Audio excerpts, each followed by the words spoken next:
وەڵاهی هەمومان ئاواتە خوازین ژیانێکمان هەبێ پیری تێدا نەبێ، پیر نەبین، چونکە کە ئینسان چووە ساڵە وردە لاواز دەبێت.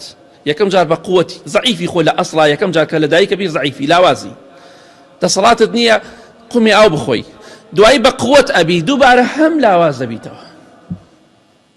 بۆیە زۆر جار خەڵک دەڵێ خۆزگایە لە دنیادا مردن و پیری نەبوایە، چونکە پیری ئەو کەسانی کە ئەچنە ساڵەوە زیاتر لە ئازارەکەی تێگەن.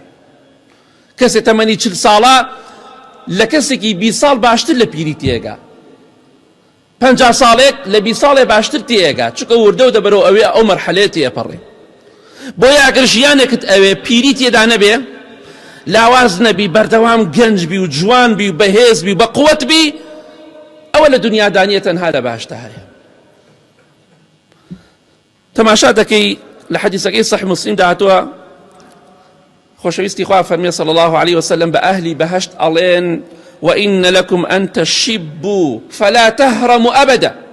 ئێوە ئەی ئەهلی بەهەشت، ئەی خۆشەویستانی خوا، بەردەوام گەنجن و پیر نابن، ئەبەدەن بە هیچ جۆرێک، هەرگیز پیر نابن. ئەگە ژیانێکە دەوی پیری تێدا نەبێ، لاوازی تێدا نەبێ، بەردەوام گەنج بی و جوان بی، بەهێز و بە قووەت بی، ئەوە لە بەهەشتی خوادا هەیە. لە دنیادا هەمووی دەبینیت، نە گەنجێتی تاسەر و نە پیرێتی، کۆتایەکەشی مردنە.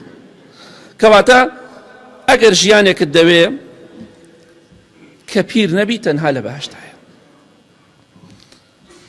بۆی پێغەمبەری خوا فەرمێ صلی الله علیه وسلم ولا يفنى شبابه، ئەو کەسی چووە بەهەشتەوە گەنجێتەکەی لەدەست نادات، بەڵام لە دنیادا ئەگەر نەمریت گەنجێتیت لەدەست ئەدەی، بەڵام لە بەهەشتا گەنجێتی لەدەست ناتێ.